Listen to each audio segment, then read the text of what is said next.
Welcome back to the Manc Entrepreneur YouTube channel and to something a little bit different. Now, as part of one of the businesses that I run, this week I challenged a load of business owners to create their first YouTube video. The reality is that a lot of these business owners are e-commerce business owners. They sell their own products online, and myself and Matt, my business partner, who you've met before, believe that YouTube has enormous potential for e-commerce business owners in order to sell their products online, or at least drive traffic to their website. Now, since I set the challenge, the YouTube challenge, which was basically to create their first YouTube video in 2 weeks, or within a week, so that I can review it after a week. But so this is my attempt. I've never really done a product review before, but I felt that I don't like asking someone or any business owners that I work with to do something that I would not do myself. And whilst I've obviously created YouTube videos before, I've never done a product review, and I figured, right, let's do this. So I am actually going to be reviewing the Google Home Mini. This was a product I picked up in, it was actually Black Friday week last year, back in November. And I'm going to do my best at doing a product review for you on the Google Home Mini. And yeah, this is my entry to the YouTube Challenge 2017. I hope it doesn't suck. With that said, let's get started. So, like all good review videos, we are going to start with a bit of an unboxing. Apologies for the thumb. So yeah, this is the box. As you can see, it's quite a small little box. Comes with some instructions. As you see, it's already been opened. I have been using this for a while, and some products that it is compatible with. Small and mighty, yeah. So with that said, let's open it up. You literally pull this little tab here, nice and simple, and the main thing is there, right in front of you. To give you an idea of size, literally sort of palm of the hand job. Very, it's got this nice sort of rubber coating, so it doesn't. Oop, no, he's shaking the whole thing there. Sort of non-slip, works really well, and just a simple mini USB or micro USB port on the back there, and that's it. What else is in the box? Little holder. Obviously the little port where the charger went, it's already plugged in. Be safe, don't need that. What's this? Get to know your Google Home Mini. Yeah, it just gives you some things you can do with it. And what's this? Let's get started. Literally super simple. Plug it in. Get the app, download the Google app, or the Google Home app, and then just follow the instructions and you're good to go. So that is basically everything that it comes in the box.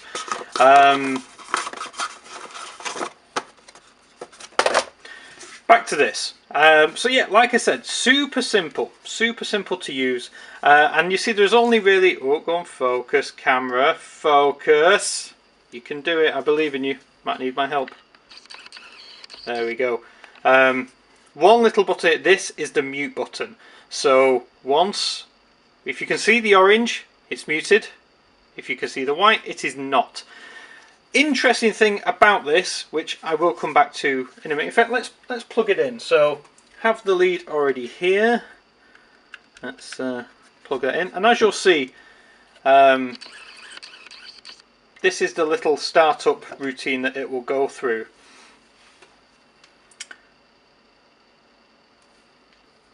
And you can see it's thinking about life, and in a minute you'll hear a nice little Google tune pop into view, and the lights will turn coloured and you'll know it's good to go.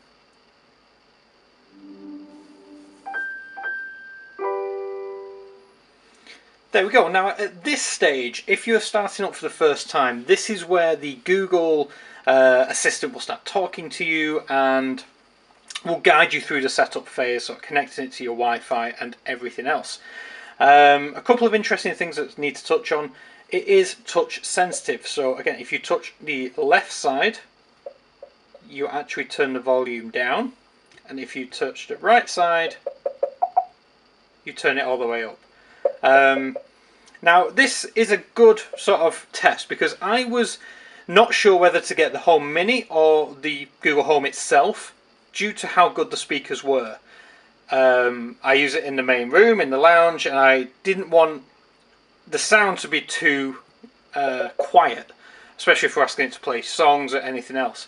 So I've just stuck it all the way up to full volume. Hey Google, play jazz music.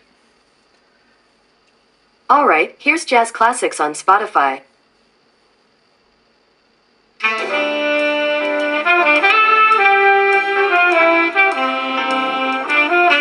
Hey Google, stop.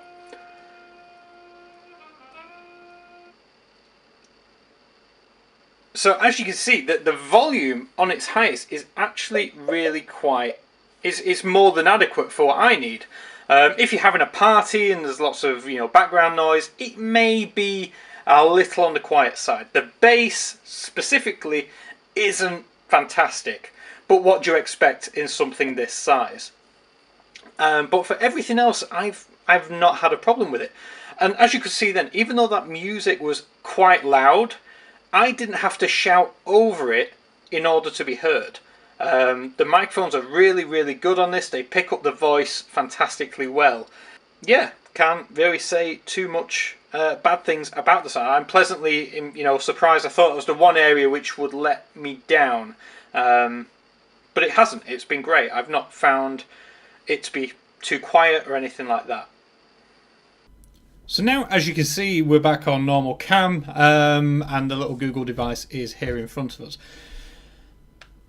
Now, there's a good reason that this is, the Google Home Mini. The actual clever tech inside of it is known as the Google Assistant, and I think that sums up perfectly what is best about the Google Home Mini. It acts as your assistant through your day-to-day life. And yeah, whilst it can, if you have the Chromecast, you can tell it to play Netflix and whatever else. I actually find the most useful features of the Google Home more just about when you're going about your day-to-day stuff. For example, if you're cooking, you can say, "Hey Google, set me a countdown timer for 10 minutes." All right, 10 minutes, starting now. And in 10 minutes it'll start making a beeping noise, and I have to tell it to be quiet. But stuff like that works fantastically well. That and general trivia, again.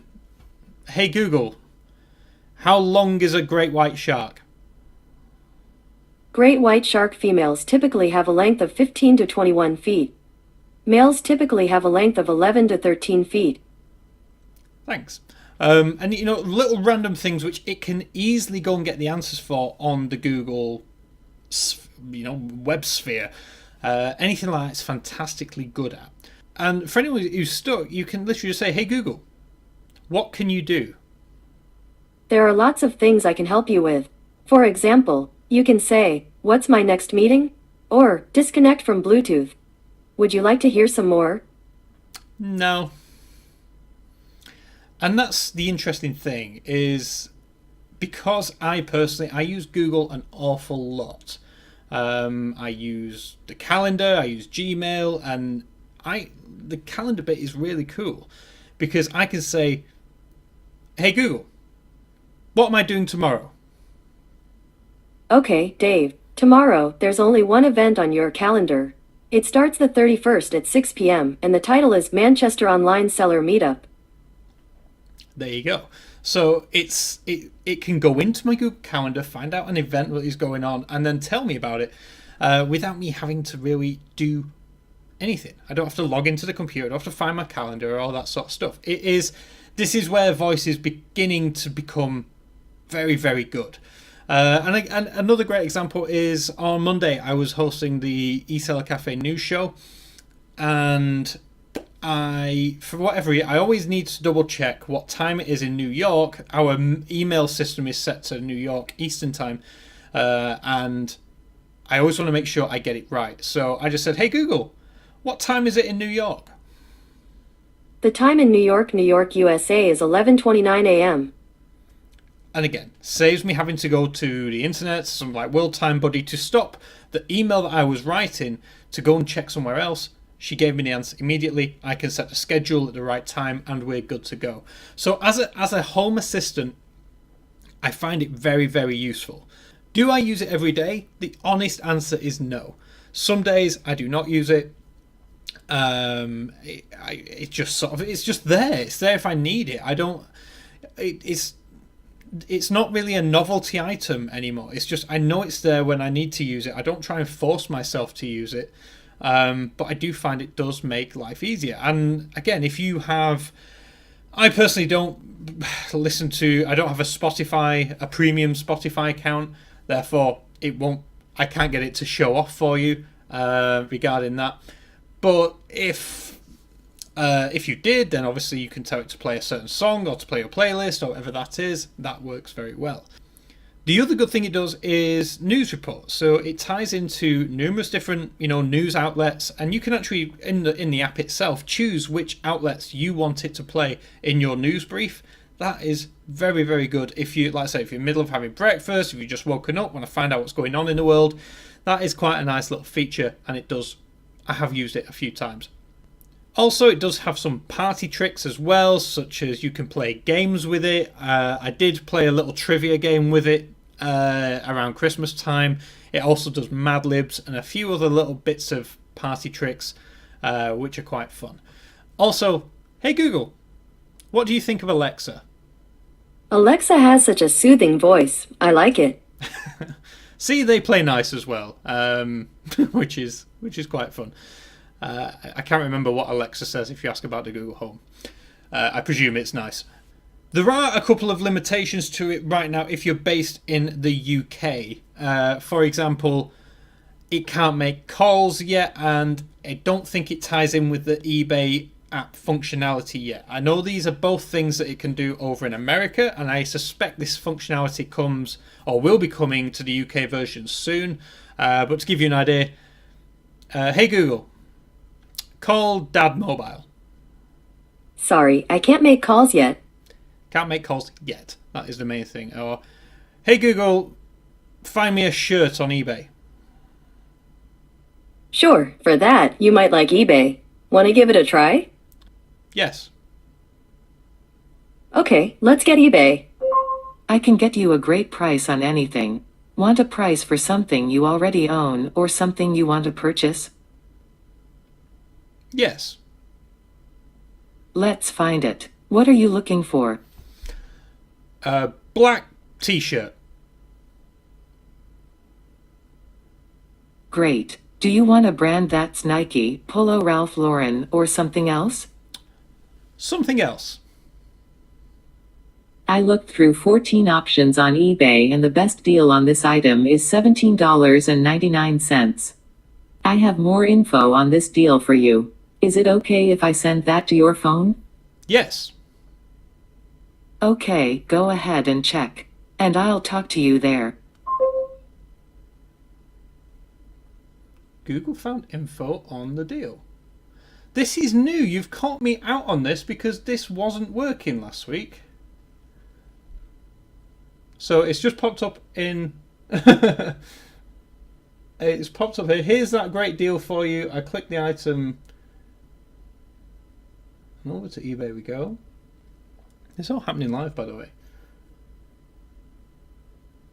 Yep, there it is. A black t-shirt on the eBay. It is on ebay.com, which, isn't great. Obviously, I'm in the UK.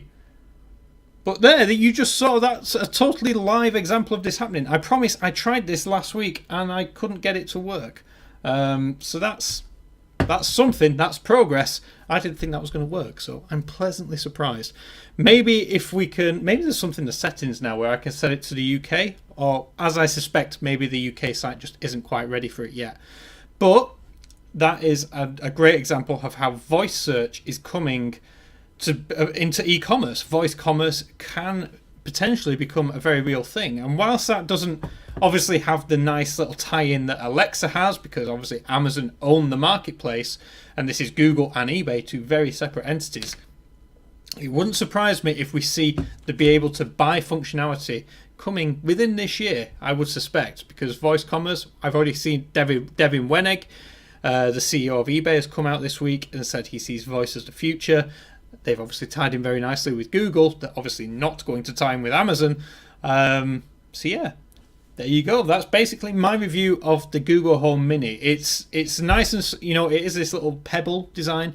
The lead is quite long. I mean, if I pull it out, you can see it's about go this way, probably about 6 foot-ish, I would guess. Yeah, probably about 6 foot, I imagine, which is usually plenty long enough. If not, you'll need an extension lead. It does have to be plugged in to a mains outlet somewhere. With that said, would I recommend buying one? That is up to you, ultimately. Do I think this will make a big impact on your life? Probably not. You could definitely get by without one. It's not going to radically change anything in your life. It's not going to make your life noticeably better, in all honesty.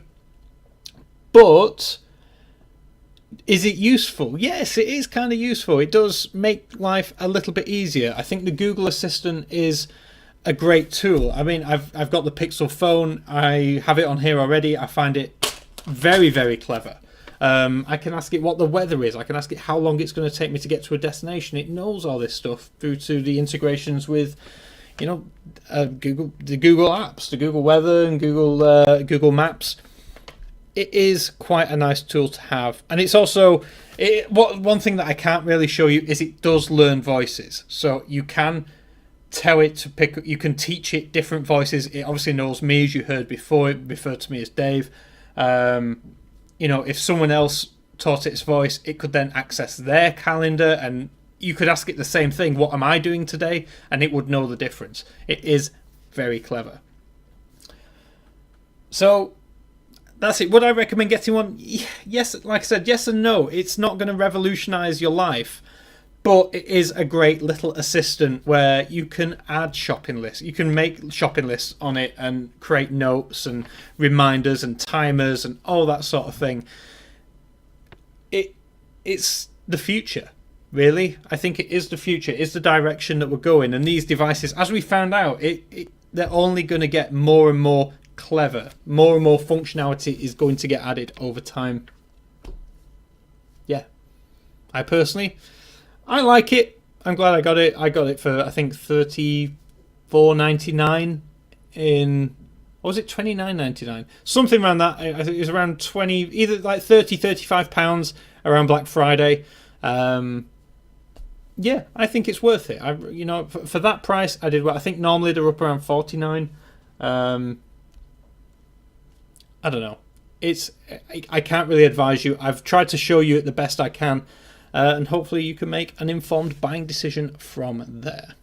With that said, I hope you enjoyed my first ever trying to be sort of serious product review of the Google Home Mini. Again, for the long-time subscribers to the channel, I do apologise. This was part of the YouTuber challenge that I set some business owners to get involved with over the next week, and I didn't want to, like I said at the beginning, didn't want to not show them my attempt at it as well, which we will pick apart for sure. With that said, normal content will be resumed as from now. And with that said, thank you guys so much for watching. If you did, leave me your comments if you enjoyed the video review, if you didn't enjoy the review, what I could have done better, what you liked, any of that's feedback. I do appreciate it. And like I said, I'll pass it on to other people as well, other e-commerce business owners.